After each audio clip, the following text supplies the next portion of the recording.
Amigos, muy buenas tardes. Estamos como todos los miércoles en Contrapunto TV, que se transmite a las 13 horas por astele.tv. Como se anunció con anticipación, hoy tenemos un tema de gran interés, sobre todo porque atañe a todos los mexicanos y al mundo entero, que tiene que ver con el primer año de gobierno de Donald Trump, que como se tituló, dice, un año de pesadilla. Para analizar este tema contamos nada menos con el internacionalista Raúl Balmaceda, que nos da mucho gusto que esté con nosotros. Él es un distinguido, ¿verdad?, profesional, ha sido consultor independiente, ha participado en la OCDE y en función pública, ha sido funcionario público ya muchos años, y pues nos da mucho gusto que estés con nosotros, Raúl. Muchas gracias, Enrique, por la invitación. Encantado de estar en el programa, compartir con la audiencia, dar seguimiento a un tema tan relevante en la coyuntura internacional y, bueno, sobre todo para México en el contexto actual. Gracias.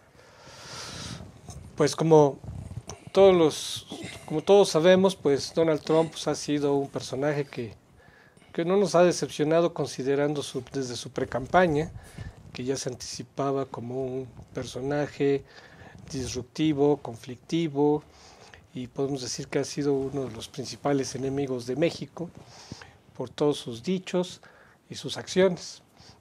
En la actualidad pues se están definiendo pues hechos que van a definir el futuro pues de generaciones, sobre todo lo que es relativo al Telcán.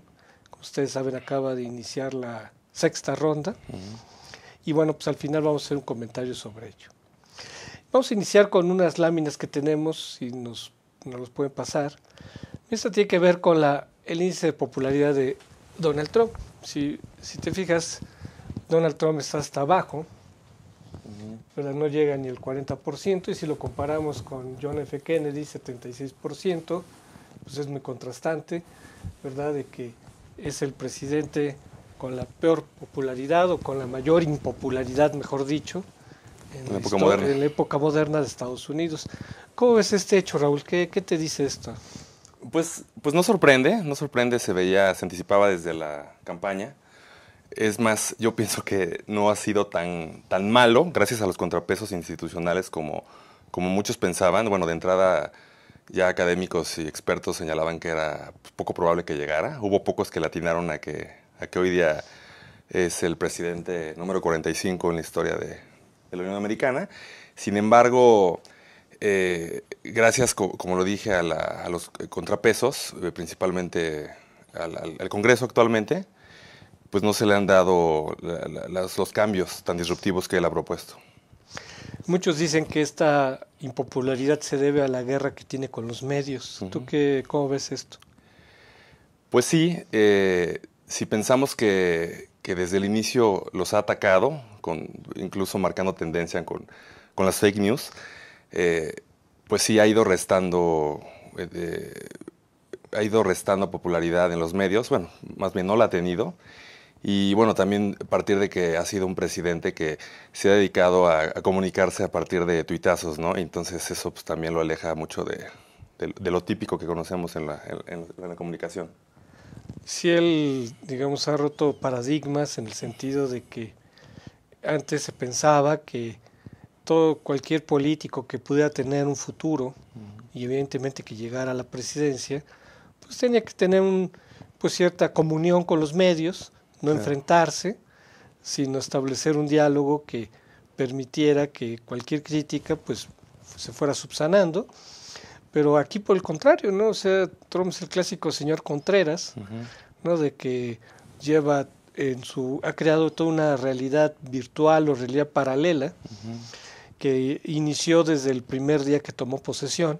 Si recuerdas esa foto que salió en los medios donde se veía que había poca asistencia a su toma de posesión, y fue cuando inventaron lo de los hechos alternativos. Sí. Y los hechos alternativos, pues en esta realidad virtual todo cabe, ¿no? Sí, sí, pues él vive en una realidad que solo él conoce.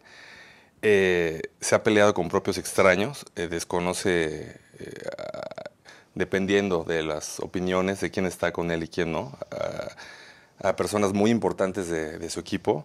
Eso también ha sido pues notorio y digno de un análisis que ya podremos adelantar. A ver, ahí tenemos otra lámina, la siguiente, por favor, que también hace referencia a su índice de popularidad.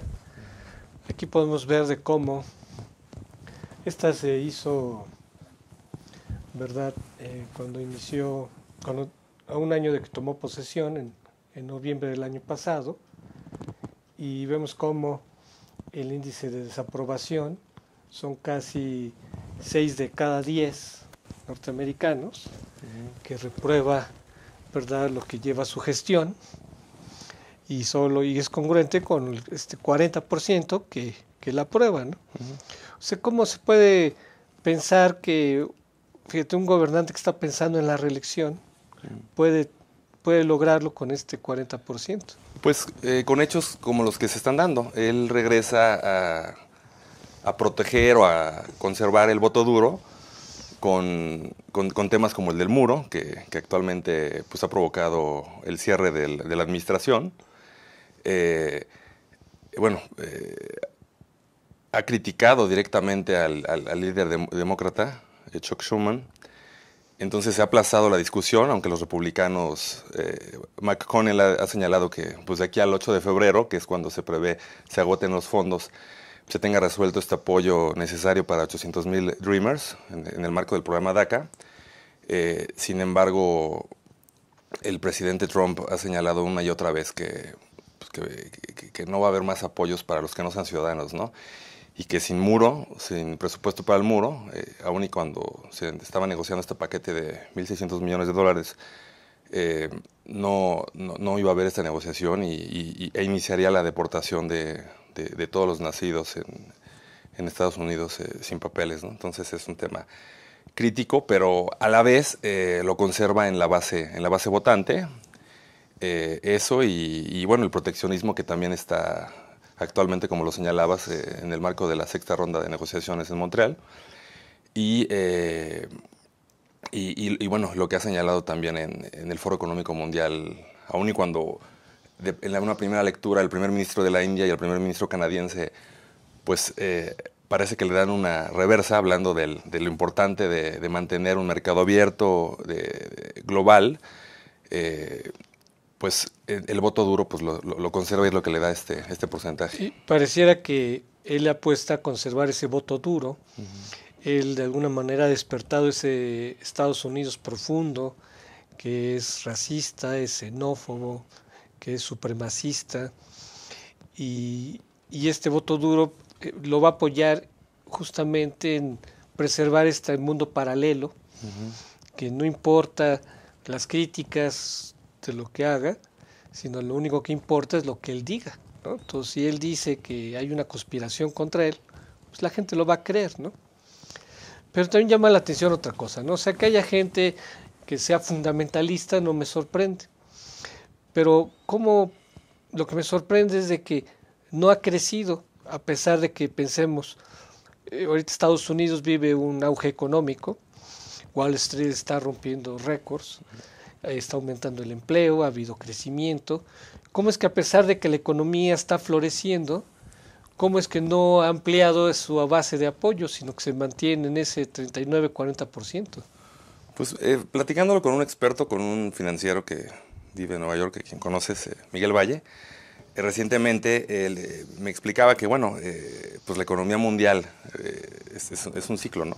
Entonces, a pesar de las reformas, y bueno, ellos la apuestan, hablando de las reformas, a lo que puedan cosechar de la reforma fiscal, donde se espera se vean beneficios en los bolsillos de los contribuyentes, hay un crecimiento económico, que bueno, va a llegar a un tope y bueno, el Fondo Monetario ha estado hablando de los ajustes en la economía mundial, lo mismo que la OCDE, pero eso mantiene... Pero a ver, ¿por qué este auge económico no se refleja en mayor respaldo al presidente? Pues porque tiene grupos antagónicos que definitivamente no comparten sus reformas. Pero digamos, antes de pasar al tema de las reformas, que ahorita lo vamos a ver, al margen de estas reformas, debe haber otras cosas que les molesta de Donald Trump, que opaca cualquier logro que pueda haber, o también que no le atribuyan a él el auge económico. Claro. Esas son las dos posibilidades. ¿Tú cuál crees que sea? ¿Que no le atribuyan a él el auge que hay? ¿O que todo lo negativo opaque a lo positivo? ¿Cuál crees que es de las dos cosas? Pues me parece que lo segundo tiene un peso importante, sin duda. Pues como te decía, hay un motor en la economía mundial que él intentando cambiar incluso el paradigma en el comercio internacional, como lo está tratando de hacer cancelando el Tratado de Libre Comercio, el NAFTA, aunque ha señalado que, bueno, sorprendieron, me parece, los últimos tweets en donde dice que las negociaciones van por buen camino. Tal vez le haya agradado a su equipo de negociadores incremento en los aranceles en lavadoras y en paneles solares, que, bueno, a mí en lo particular se me hace pues terrible, hablando de la energía alternativa, pero bueno, ya vemos que ese es otro tema muy relevante que tampoco es de... Sí lo vamos a tratar, pero ya que no pasemos a lo del Telcán. O sea, efectivamente, por un lado, pues el auge económico que tiene Estados Unidos no viene de Trump, ya viene de Obama, ¿no? Entonces, de alguna manera, se podría decir que no se debe a Donald Trump. Y luego, pues lo negativo que ha habido en relación con su gobierno, pues yo creo que sí opaca, ¿verdad? Estos logros económicos que no son por Donald Trump, sino que más bien vienen de otra etapa. Y podremos ver cuáles son esos hechos negativos que tú ves que le están impidiendo que mejore su popularidad a Donald Trump, como dentro de Estados Unidos. Pues enfrenta en lo inmediato tres importantes retos. Uno, pues es bueno, resolver lo inmediato, de aquí al 8 de febrero, evitar otro shutdown, otro apagón en la administración pública. También se ha metido con una parte muy importante que tiene que ver con la reforma que ha propuesto al Departamento de los Veteranos. Esa es una cuestión básica. Y de la mano, bueno, pues un tema muy sensible para ellos que tiene que ver con el terrorismo, particularmente con el Estado Islámico, con ISIS. Entonces yo veo tres factores en lo inmediato que por lo menos y bueno, aunado por supuesto a las elecciones legislativas de noviembre, entonces tiene retos importantes. Pero fíjate, hay un hecho muy emblemático. Ahora que se cumplió el primer año de gobierno, pues hubo protestas en 200 ciudades de Estados Unidos. No se veía esta beligerancia desde Vietnam. ¿Sí? Entonces, fíjate, un hecho negativo que opaca los logros que ha tenido Donald Trump, que sí ha habido algunos, es justamente esta polarización. ¿Sí? O sea, esta polarización de Estados Unidos sí es un hecho muy negativo y dentro de estas protestas llama la atención las protestas de las mujeres. Sí. ¿Por qué las mujeres están tan enojadas con Donald Trump? Bueno, pues es que ha usado un lenguaje terrible, ¿no? Para referirse una y otra vez a las mujeres. Eso ha provocado pues movimientos importantes en Washington que, como bien lo señalas, se han replicado en las ciudades más importantes en el mundo. ¿No crees que Donald Trump se ha vuelto un personaje emblemático del acoso sexual? Pues sería... ¿No ha habido demandas de mujeres que lo acusan a él de haber sido acosada sexualmente? Pues él ha descalificado esos señalamientos. Pero ha habido las demandas. Pero sin duda ha habido acusaciones. Ha habido acusaciones de este tipo de actos de hostigamiento en el pasado. Entonces, eso más el lenguaje, insisto, que usa, totalmente inapropiado, pues ha provocado estas movilizaciones. Y creo que también hechos tan, podríamos decir, pues no sé si coloquiales, como dejar a la primera dama, pues bueno, no son coloquiales, hechos pues mal vistos, ¿no? De dejar a la primera dama atrás, está lloviendo a la familia. No la cubre. Parece que pues no le importa. Pero fíjate, en Fuego y Furia, este libro de sí. Michael Wolff, publican que que él se acostaba con las mujeres de sus amigos, ¿no? Entonces, digamos, todo este tipo de cosas lo hacen un personaje que es mal visto por las mujeres. Claro. Entonces, yo creo que es un hecho también negativo de un presidente que fíjate, pareciera que anduviera en campaña. Porque, digamos, dentro de la tradición política de Estados Unidos, ya una vez que un líder político ganó la presidencia, pues ya se dedica un poco como a cicatrizar heridas, ¿sí? Y en cambio Trump no ha sido así. ¿Qué imagen te da Trump? Pues sí, efectivamente, que sigue en campaña y bueno, sin duda es parte de la estrategia, como lo decíamos al inicio del programa, de conservar el voto duro,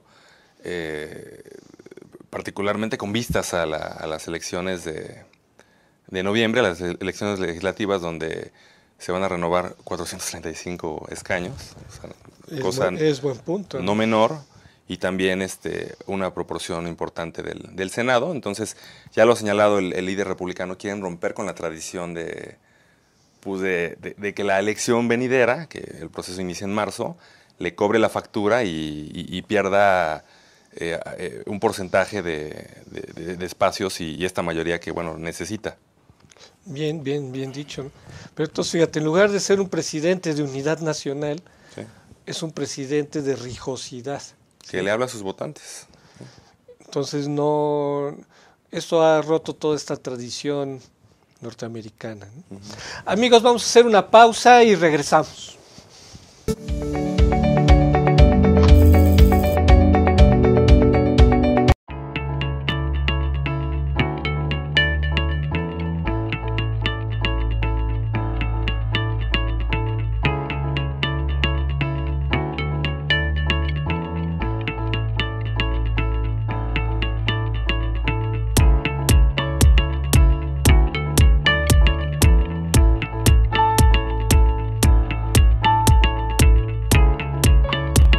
Estamos seguros que construyendo a través de la gente podremos trabajar y sobre todo contribuir en los resultados de su negocio.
Rosso Fragola.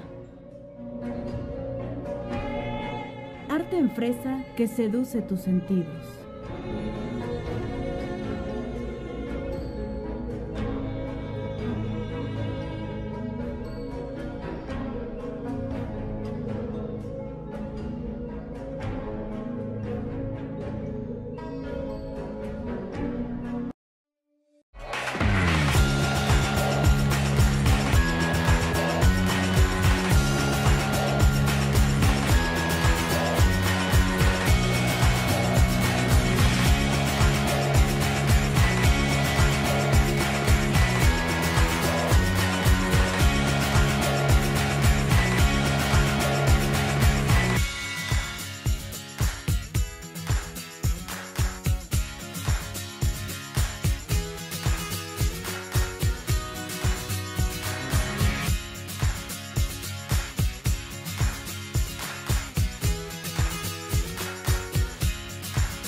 De regreso, amigos, aquí en Contrapunto TV.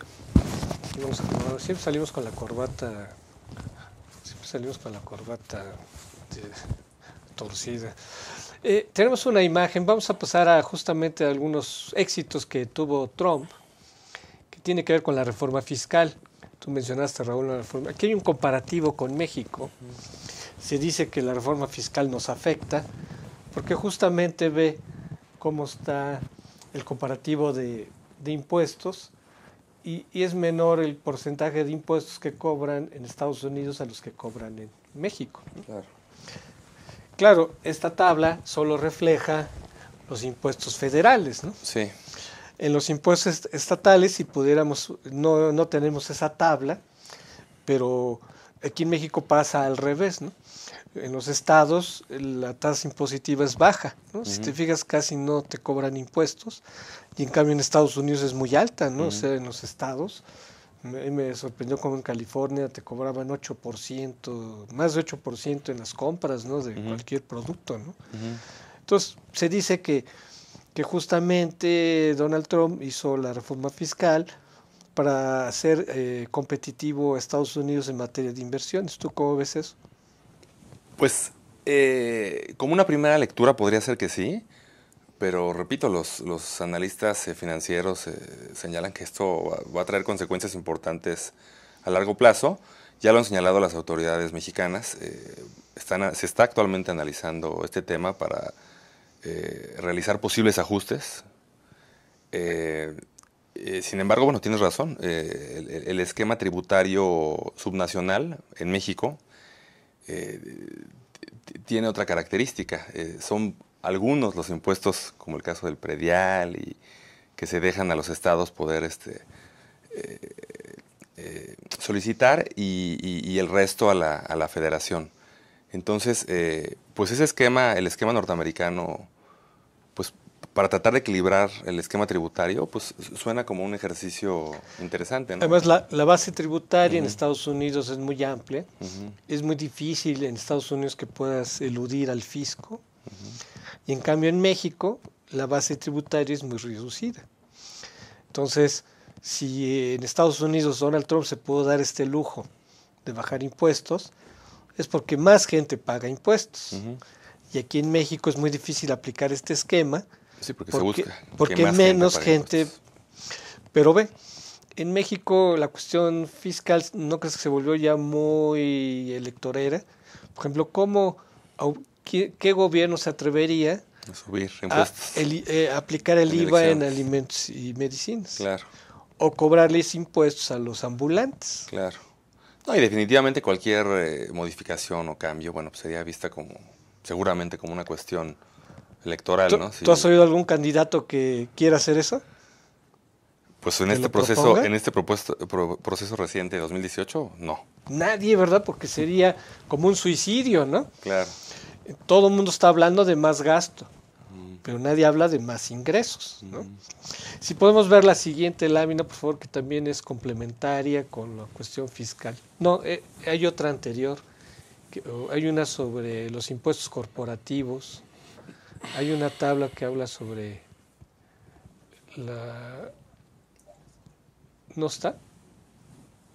Qué raro. Bueno, había otra tabla donde justamente establece la diferencia entre los impuestos que se cobran a las empresas en México y los que se cobran en Estados Unidos.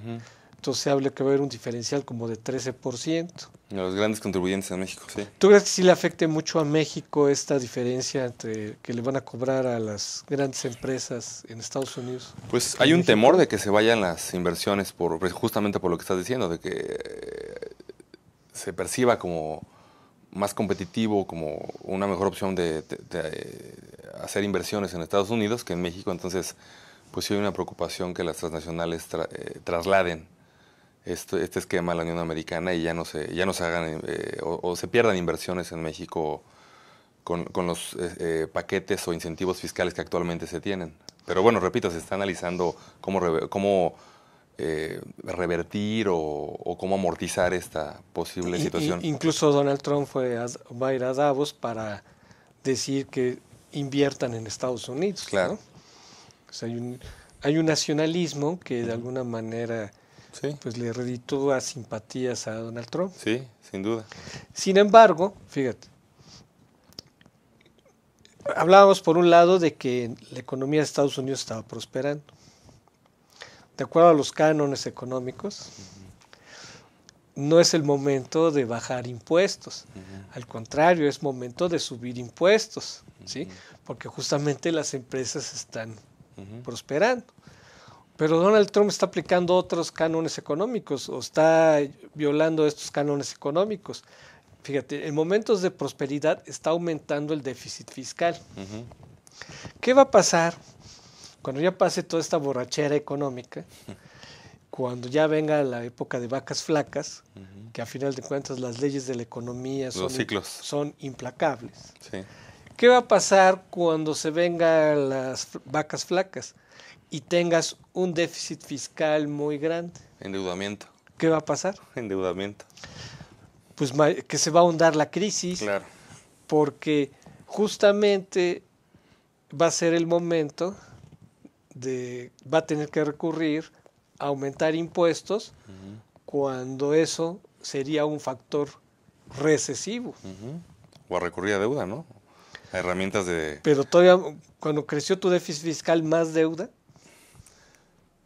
Pues para salir del bache, pues se ha hecho, ¿no? Es terrible, pero pues, se ha hecho. Entonces, es una fórmula muy extraña la que, como decíamos, ha aplicado, en donde, pues, cuando hay bonanza, pues puedes captar más, ¿no? Puedes ampliar tu base. Pues es cuando debes aumentar. Y lo está Porque haciendo al cuando contrario. venga la crisis es cuando tienes que bajar los impuestos. Y además lo hizo en una época en donde, bueno, pues el dinero en los bolsillos de los trabajadores tiene un impacto multiplicador en las familias. Leía yo de las transnacionales, FedEx, por ejemplo, que pues como tuvo un sobreingreso, pues el reparto de aguinaldos o estos esquemas de aportaciones adicionales al sueldo, pues fue mayor, y entonces eso provoca evidentemente pues una felicidad momentánea que, como dices, cuando termine, pues la jaqueca va a ser importante. Y bueno, se dice que podría ser un factor electorero, esta reforma fiscal, pero en general es una reforma fiscal que está orientado a que las grandes corporaciones y la gente de altos ingresos paguen menos impuestos. Y en cambio, conforme bajes en la pirámide fiscal, pues ahí no se va a notar. Porque entre otros de los rasgos de la reforma fiscal es que reduce la deducibilidad. Y ahí en muchos estados no les pareció, porque esa reducción de la deducibilidad se relaciona con los impuestos estatales. Claro. Entonces incluso se sabe que va a haber impugnaciones a este tipo de leyes. Sí, sí, bueno, sin duda a los gobernadores les impacta en lo inmediato. Y nuevamente, bueno, pues esto afecta la relación en la federación, ¿no? Esto afecta la relación con el presidente en su margen de negociación de futuras reformas. También en el esquema electoral tendrá un impacto, lo vamos a ver a partir de marzo. Y bueno, desde hoy ya las discusiones entre republicanos y demócratas, si le sumamos los tweets del presidente, como el que recientemente le hizo al líder, le mandó al líder demócrata y lo acusa de llorón, pues lo que hace es echarle más leña al fuego, ¿no? Pues ya hubo unas primeras elecciones donde tuvo unos primeros descalabros. Y yo creo que los demócratas pueden aprovechar este esquema de polarización, sobre todo para ganar escaños fundamentales en el Senado. Claro. Y hay buenas perspectivas para que los demócratas tengan la mayoría en el Senado. Sí, es justo lo que, como comentaba hace un momento, señala el líder republicano.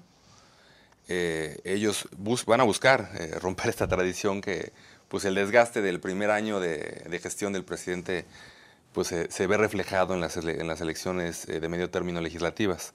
Entonces ellos van a buscar perder esta mayoría tan importante en las próximas elecciones. Porque fíjate, llama la atención que a pesar de que los republicanos sean mayoría en el Congreso, tengan realmente tan pocos logros, ¿no? Sí. O sea, la reforma fiscal pues sí es un gran logro. Pero han fracasado, por ejemplo, en la ¿En el cuestión... tema de salud? Exactamente. ¿Qué pasó ahí finalmente? Pues no se autorizó. Me parece que afortunadamente, porque se iba a dejar sin protección a una proporción importante, un porcentaje muy importante de la población. Y bueno, como tú señalabas, lo que el presidente actual está cosechando, pues tiene que ver con el legado del presidente Obama. Entonces, él, pues cortando de tajo programas como el Obamacare, pues iba a ser un impacto importante en la ciudadanía, ¿no? Lo que pasa a mucha gente no le gusta que les impongan un seguro médico. Claro. ¿Sí?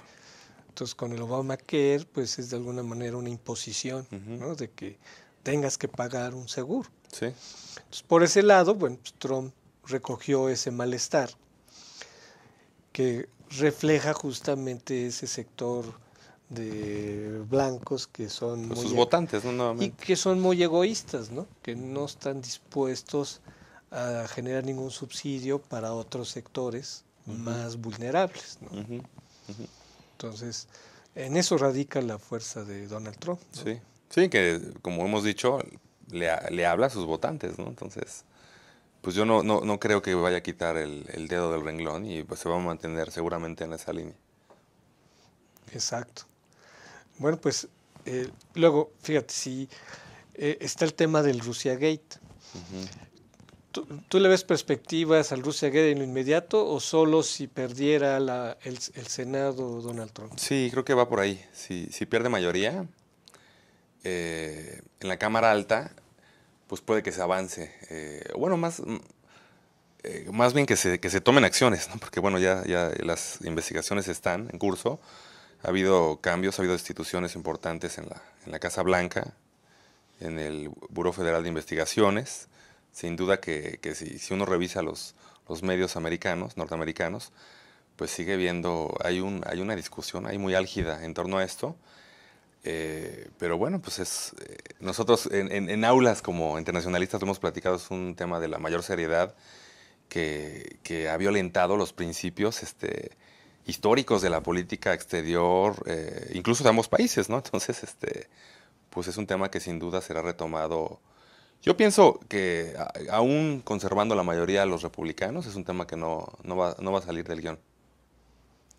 Pues esa va a ser la gran batalla ahora en este año, de que los demócratas apuestan a recuperar la mayoría en el Senado, y sí sería el punto de partida para tratar de hacer un impeachment contra el presidente, ¿no? Se ha ido estrechando el círculo, entonces ya hay elementos que permitirían pues abrir un juicio político, siempre y cuando pues se pueda tener la mayoría en el Senado.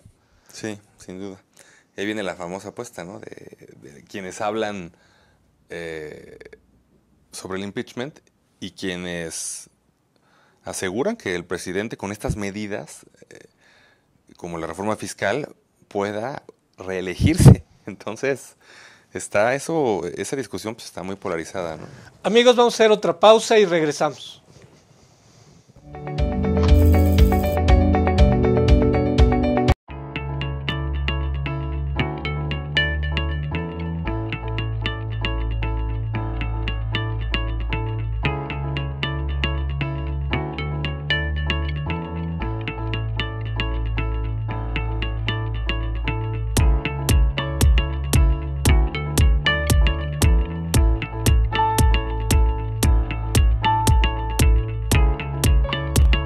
Estamos seguros que construyendo a través de la gente podremos trabajar y sobre todo contribuir en los resultados de su negocio.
Sergio Fragola. Arte en fresa que seduce tus sentidos.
De regreso, amigos, aquí en Contrapunto TV, que no puedo acomodar la corbata.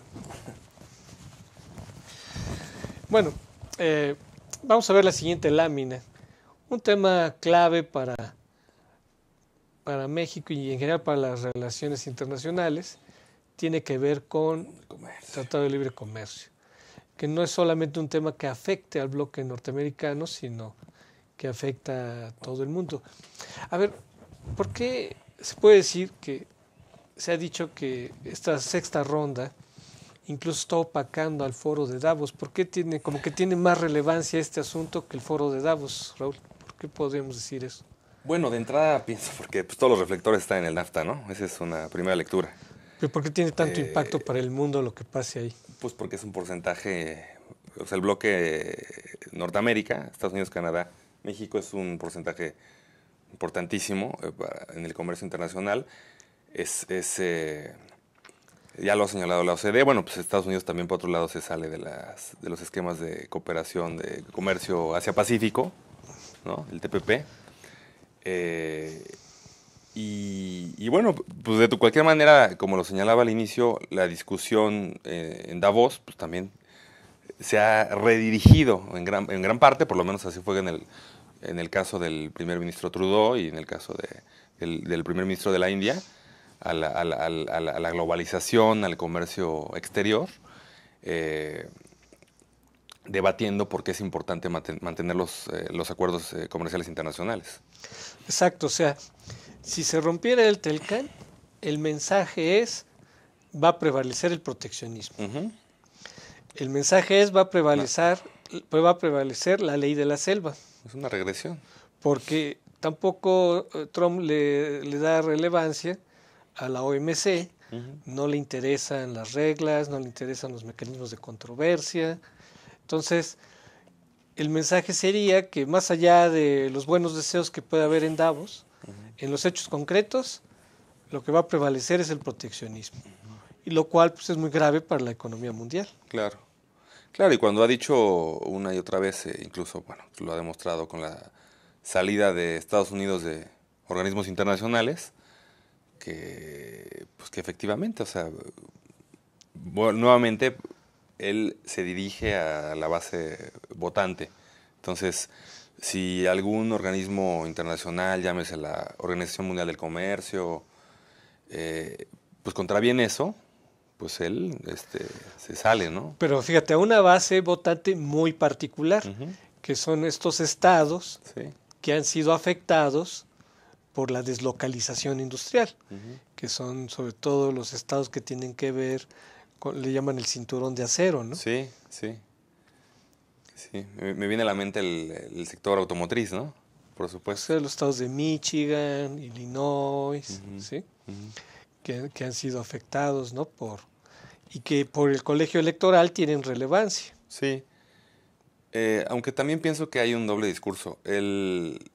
me llamó la atención este tuit reciente en donde dice que va por buen camino. Va por buen camino la negociación mientras quede la cláusula importante de a los 5 años darlo por terminado y habría que reiniciar Sí, una negociación. como una cláusula de extinción. Sí, borrón y cuenta nueva. Exacto, ¿no? Sí. Lo que sucede es que México ha flexibilizado su posición con relación a eso. Inicialmente México se había opuesto a esa cláusula y lo que México está aceptando no es que sea una cláusula de extinción, sino de revisión, de evaluación, que es diferente. Sí, ¿no? pues yo lo leo más que haya recapitulado, o yo lo veo como que ha sido muy astuto, muy audaz el equipo de negociadores, encabezados por el secretario Guajardo, y el lobbying que se ha hecho, en donde paso a pasito han ganado posiciones importantes que de primera instancia, pues han evitado una ruptura. Eso es importante, ¿no? O sea, sí ha habido, pues esto que comentábamos sobre los aranceles, ¿no? Cómo se piensan incrementar en el caso de lavadoras y de paneles solares que, bueno, le afectan a China y le afectan a México, pero también en la industria automotriz, que en el caso de México es pues, muy importante, ¿no? En cuanto a los componentes en la fabricación de los automóviles. Pero estos movimientos casi de ajedrez del equipo negociador mexicano ha permitido mantenerse en la mesa de negociación y también con logros, ¿no? Entonces hay que destacar eso. Eso es cierto, que México ha logrado evitar que se imponga, ¿verdad?, esta furia anti-Telcán. Sí. Pero sí ha tenido costos. Claro. Y justamente un costo ha sido aceptar que se revise cada 5 años el tratado, ¿no? Y en ese está el estilo y afloje, ¿no? Claro, pero ve el cálculo. Si no hay reelección, si no se reelige el actual mandatario estadounidense, pues sin duda, cuando surge efecto esta cláusula, pues será mucho más rápido con otro presidente, ¿no? Revertirla ¿no? Exacto. Se puede volver algo meramente burocrático. Sí, jurídico, claro. Pero por otro lado también está lo de las reglas de origen, Sí. que está pidiendo Donald Trump que tenga mayor proporción Los componentes de Estados Unidos sí. con relación a otras partes del mundo, ¿no? Sí, pues bueno, pues ahí se ha señalado, digo, no solamente México, Canadá también lo ha hecho, que en esto también pues tiene un peso importante la Organización Mundial de Comercio, o sea que las reglas de origen, bueno, señalan que pues tienen que ser los componentes de la región, ¿no? En el caso del NAFTA, bueno, pues de los 3 países. Sin embargo, pues el equipo norteamericano pues está empujando a que el porcentaje sea mayor Y yo creo que es el estira y afloja. Sí. En cuanto a que efectivamente, digamos, lo que México y Canadá están aceptando es de que pues sí ha habido un cambio tecnológico y habría que revisar si realmente los nuevos componentes, dónde se están generando. Claro, Sí. que en muchos casos pues no va a ser ni en Estados Unidos, ni en México, ni en Canadá, ¿no? Exacto. Sí. Entonces, a lo mejor sí va a haber un mayor porcentaje, pero no creo que se llegue al porcentaje Deseado. que quiere Estados Unidos, pero sí va a aumentar el porcentaje. Hasta donde la tecnología lo permita. Exacto. Entonces, bueno, pues hay un estira y afloje interesante y por lo menos, como de acuerdo a lo que señalas de las últimas declaraciones de Donald Trump, pues ya se avisora que, como pensábamos anteriormente. Sí, en el segundo semestre o terminando el año, bueno, el escenario era negativo. Ya había plan B y qué se va a hacer. Me parecieron muy acertadas las declaraciones del secretario Guajardo. Bueno, pues también la modernización de otros tratados internacionales como el caso de la Unión Europea o con Asia o con economías tan importantes como China. O sea, ya se tiene un plan contingente, por supuesto, pero sin duda es una buena noticia que vaya por buen camino el Tratado de Libre Comercio y que también se modernice, que es algo pues, también bueno para México, hay que decirlo. Claro, y para el gobierno de México es fundamental que sobreviva el Tratado de Libre Comercio por cuestión política y evidentemente económica, ¿no? Cada vez que que había un anuncio negativo del tratado, ¿El dólar? el dólar Se dispara. se disparaba, ¿no? Sí, sí, pero bueno, también creo que fue, como lamentablemente en el caso de los sismos de septiembre, pues se necesita una sacudida de estas pues para abrir los ojos a otras posibilidades, ¿no? Se te termina una jarrita con agua, pues hay que buscar otras, ¿no? Y bueno, a lo mejor hay un garrafón ahí con China, ¿no? O en la Unión Europea. Y Trump se aprovechó de la mayor vulnerabilidad mexicana. Sí, Pues digamos, México depende más del comercio con Estados Unidos que Estados Unidos con México. claro. Entonces se aprovechó de esa vulnerabilidad para chantajear, amenazar, ¿no? Ujú. Y justamente eso es lo que ha obligado a que México lleve a cabo algunas concesiones, ¿no? Claro, claro. Bueno, justamente toda esta postura de Trump, proteccionista, nacionalista, ¿cómo le ha afectado a Estados Unidos en su liderazgo global? Pues de entrada yo pienso, lo ha desbancado. O sea, ya no se habla ni siquiera en los medios, ¿no? De la potencia como antes, o sea, sin duda sigue siendo un país con la mayor importancia en términos de lo que representa en la economía mundial, pero pues le ha abierto espacios a China y a Rusia, ¿no? Entonces, pues eso ha afectado sin duda su liderazgo. O sea, ya de hecho China en diversos indicadores Sí, está arriba. rebasa a Estados Unidos. Sí. China ya es el principal exportador mundial Ujú. y también ya es el que tiene la mayor reserva Sí, de oro y dólares en el mundo. sí. No, y además ya han señalado también, a propósito de estos últimos comentarios sobre la sexta ronda de negociaciones, que no se va a quedar con los brazos cruzados, o sea, que va a recurrir a instancias reguladoras. Qué paradójico, ¿no? Cuando antes se veía pues muy lejano, que todavía me acuerdo de esa noticia, ¿no? No sé si estoy mal, que fue alrededor del 2000, con el ingreso de China a la Organización Mundial del Comercio. Pero bueno, en esos tiempos se veía remoto que sucediera, se dio, y ahora China, bueno, va a aprovechar esa membresía, esa pertenencia, para echar para atrás esta propuesta norteamericana de subirle aranceles a productos que los Claro. afectan directamente. Claro. Entonces, dentro de todas las paradojas del mundo, China, que fue un país Sí, históricamente cerrado, claro. ahora es el líder de la globalización. Exactamente. Y eso, pues si lo vemos en la historia, ya revela la decadencia de uno y el ascenso de otro. Exactamente. Así ha pasado en el pasado, Con otras potencias. cuando Inglaterra era el más poderoso, Sí. fue rebasado por Estados Unidos, Ujú. y ahora que China está siendo más poderoso, pues ya rebasó a Estados Unidos, ¿no? Exactamente. Pareciera la ley de la vida, Sí, ¿no? sí, Y luego, en términos políticos, tú mencionabas Rusia. sí. ¿Cómo Rusia, cómo está buscando llenar los espacios de Estados Unidos, que deja Estados Unidos? Pues bueno, lo que hemos visto es que, bueno, empieza esto, hablando ahora en el proceso electoral en el continente, ¿no? Porque no solamente el caso de México, con una injerencia señalada por los propios norteamericanos en sus elecciones, y ahora recientemente en México, pues con señalamientos de algunos medios de comunicación locales y extranjeros, de que hay indicios de que ciertos sectores de Rusia estén Participando en la todo esto comunicación. parecería una película de ciencia ficción si no tuviéramos el antecedente del Brexit, Sí, donde se llamó la atención de la interferencia rusa a favor del Brexit, sí, luego las elecciones de Cataluña, Sí. donde también intervino Rusia.